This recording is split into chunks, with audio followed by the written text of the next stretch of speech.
Shalom shalom shuti bavandimwe, turabasuje mwese aho muherereye ku migabane itandukanye y'isi. Amahoro y'Umwami Yesu Kristo akomeza abane namwe. Dukomeza kubifuriza umwaka mushasha wa 2026. Dore niko tukiutangira, bifuriza kuzabera umwaka mwiza, umwaka w'ibyishimo, w'amahoro, umwaka ubugwa neza, uzababere mwiza, muzabone n'ibyiza nibyo tubifurije. Rero nkuko mutubona hano, twongeye kandi twagarutse aha ni muri studio zacu, cyangwa se hamwe twababwiye muzakomeza kudusanga kuri channel yitwa ni Karingi TV1. Ahandi mwadusanga mudushatse na ahangaha. Rero turabashimira kuko mwabashe kuduteza imbere, mwakoze subscribe, twarabibonye, mwakoze za share, za like. Shuti bavandimwe, rwose turabashimiye vuye ku ndima y'imitima yacu, mwakoze ikintu gikomeye cyane. Mwatugaragaje urukundo, twabonye za commentaire zanyu nziza rwose, mwaduhaye courage. Buri muntu akora ikintu ndabamuhaye courage. Ewa na rimwe abone nk'abintu arimo akora bitari byiza, ariko twebwe twabonye mudukunze cyane. Rero natwe dukomeje kubakunda kandi tubasezeranyije ko tuzakomeza kubakunda no kubazirikana mwese aho muherereye ku migabane itandukanye y'isi. Rero twababwiye yuko tuzakomeza gucisha ibintu bitandukanye hano kuri channel. Ibintu byiza bizakomeza bicangaha, hazaca ubuhamya, hazaca indirimbo, hazaca ijambo ry'Imana, hazaca amakuru atandukanye, ariko yose ndizera ko azabagira akamaro kandi tuzabakora ibintu byiza bidakojeje isoni. Hari umuntu nawe nyandika muri commentaire gwicaro ngo ritaza n'ibintu by'ubushezi ngo bazayiteza imbere.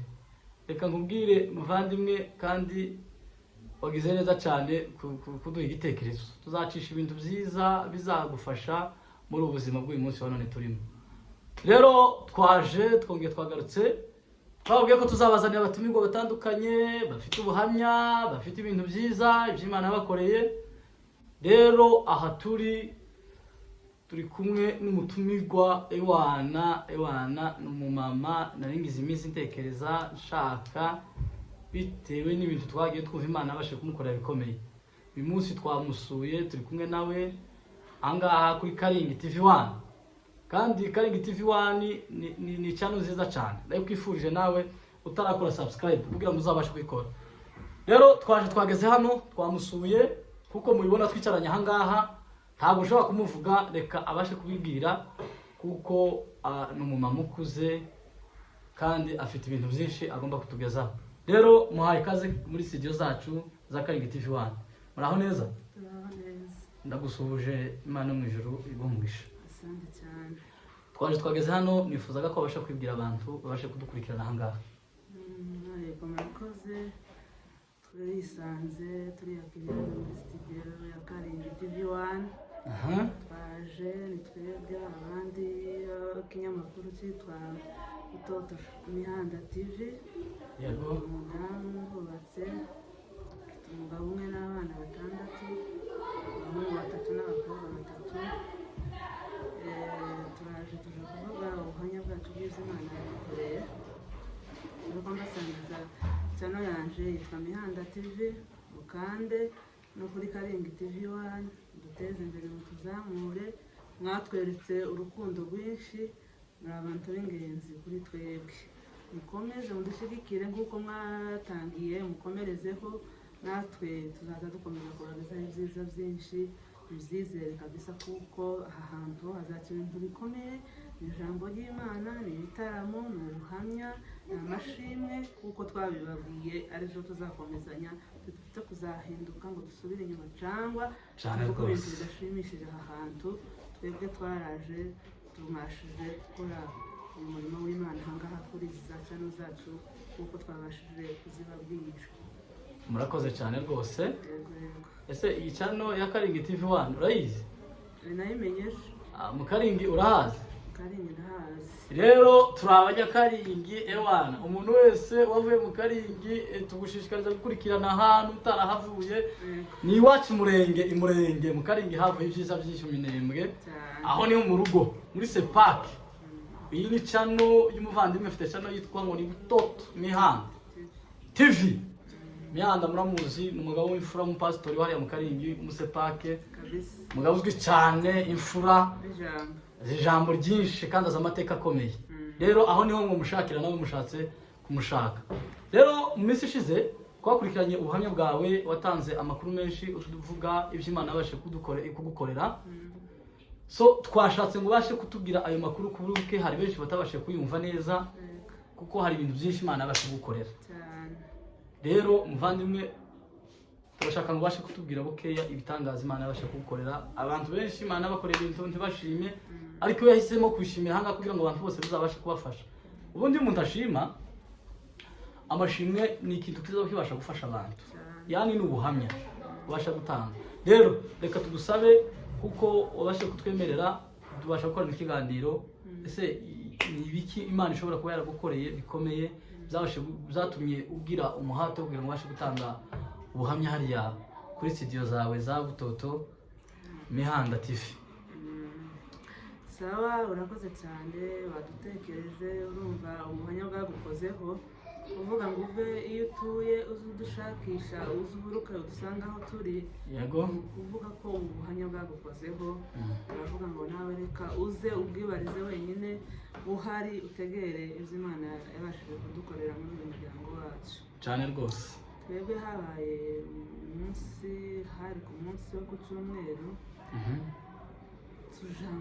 rero twaravutse turi bazima umuryango wanje gusenga mu gitondo bisanzwe turataha ndateka turajya n'abana nditegura nsubira mu gitaramo bisanzwe igihe ngiye mu gitaramo nari ntarashika no mu rusengero yego nsanga telefone bayihamagaye bambuze urumva nari ntarashika mu rusengero ushike no mu rusengero sinita kuza telefone yego ndewe na telefone yari mu isakame ngo umubyeyi mfite umwana mutoya harimo utumashwari tw'abana n'iki telefone iri muri soneri nta jwi ryari ririmo mbashe kuyumva mfite ndeba telefone nyine biye ikenewe yego nshika mu rusengero natambuka ndakora imyambere bisanzwe nta makuru turarangije yego igihe nicaye mu ntebe mbona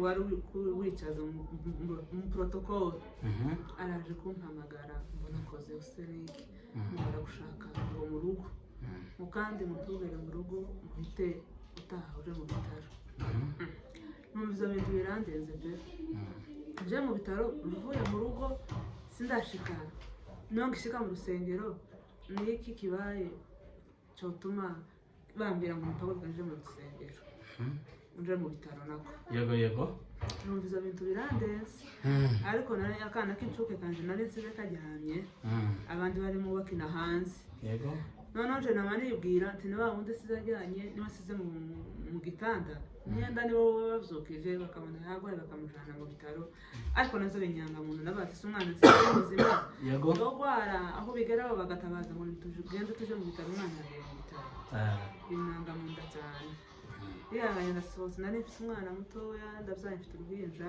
yego no guhaguruka ngo muheke namatangira kumva ko ibintu bihinduka umubiri naje gutitira ndavuga ati ibintu birakomeye kabisa nibaza ibibazo byinshi aho nyine ndimo mpaguruka nitegura nyine gusohoka nuko ndasohotse mushike hanze nibwo natoye telefone ndebye telefone nsanga bampamagaye inshuro zitagira uko zingana naho ngarutse inyuma umugabo iwe kera yari yashyize ku rusengero kuko abagabo baza baje gutarama kare abagore tugasigara twitegura no dutunganya n'abana iyo ngo ashike mu rusengero ganje nasohotse ngenda ku rusengero iwe yashitse bahise bamuhamagara kuri telefone baramufatisha ubwo nageze mu rusengero naho twawushamye n'umugabo urabona amakarite nyine hari inzira nyinshi we yamahita nyine aca muri kaburimbo atega moto imujana mu bitaro aho umwana kera bari bamugejeje jewe gaca mu makarite nyine nzohurukira ku rusengero turawushana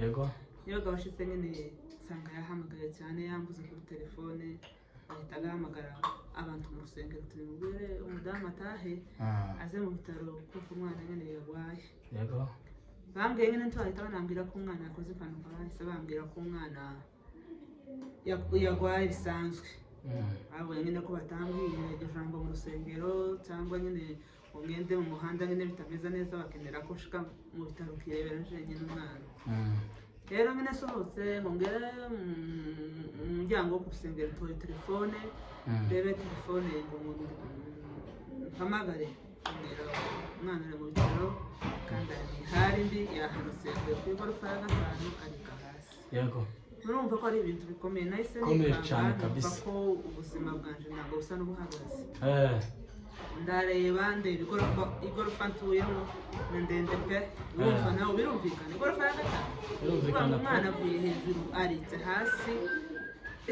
ibitangaza by'Imana kabisa ubuhamya bukomeye bitekereza birenze ubwenge bw'abantu zankanira ngo abantu bose bazozikorera aho umwana yanutse cyangwa n'utamuzi azoze amwirebere arebe ukuntu ari umwana muzima ukubagana utomenya ngo yageze ava ahantu yitura ahandi nuko ndagiye nashike mu bitaro sanze umwana araho araryamye ku gitanda kuko yari yangiritse umutwe wose bamaze kumusona yabaye amaraso ihoze yari yambaye twari kumenya mu maso twari kumenya nta shusho yari afite yari yabaye amaraso wese yangiritse umutwe wose bamaze kumudoda bamushizemo ibanga umutwe wose bawuzungurukije arameze nka kujya kw'abasoma abakorinto nibo bazambara kiremba mugani wabo birumvikana kabisa kuko nawe yari ameze umutwe wose bamawufunga yari asigaje amaso kuko umwana namwe turikandarije mbona ari ibintu biteye kuko umwana wasize ari muzima mutandukanye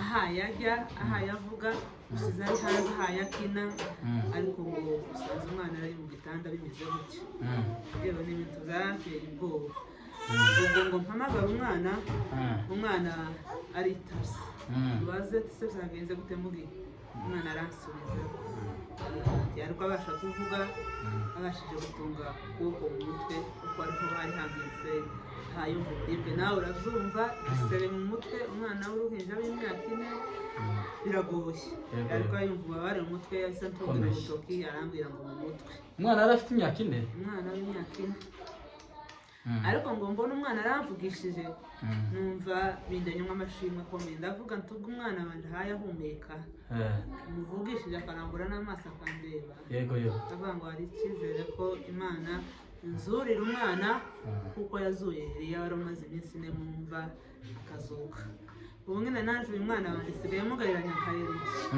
niko bimeze ubu ntarazara niko bimeze ubu nyine nari nitiranyije ni Lazaro wazutse maze iminsi 4 mu mva umwana wanje ubwo twari tumaze kumufata bamaze gufata ibyo bizamini byo mu mutwe kumusona nako aratubwira ati turinde baze gufata bamupime bacishe muri sikane yo mu mutwe abashe kureba aho umwana yangiritse nimba atangiritse mu mutwe mu bwoko cyangwa atagiriye imbere nuko turicara turategereje umwana ari iyo ngiyo ajyanye aho ngaho nyine ari kubona ubwoba ari bwinshi dufite mu mitima umwana niyenda yotsikana ubu nyine cyangwa umwana yangiritse mu bwonko hari ikibazo cyabaye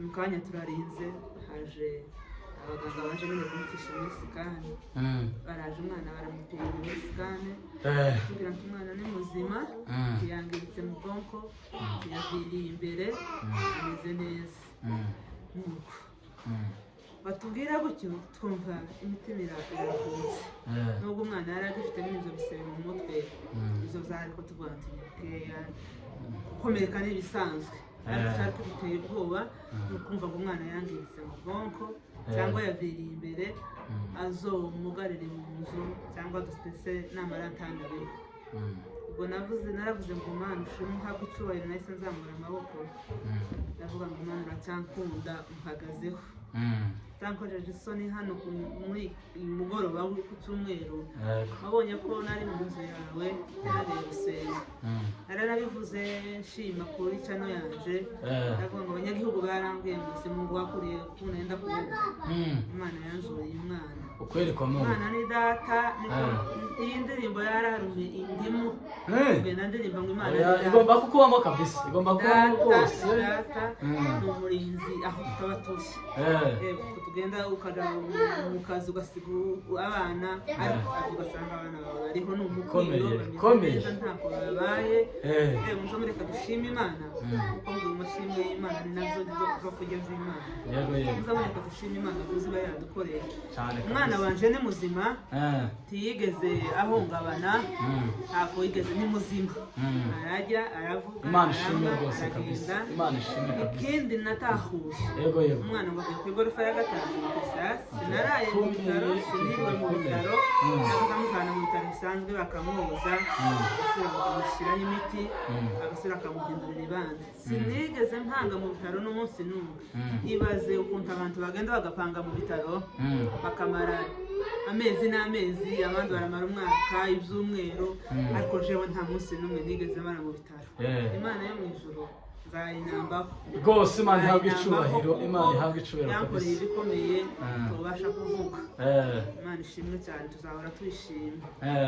Ndashimira n'umunyagihugu narayo nabivuze, kumubona nkamubonamo Imana, nkamubonamo data. Uwo munyagihugu muhagazeho nawe kabisa kuko yankoreye ibikomeye cyane.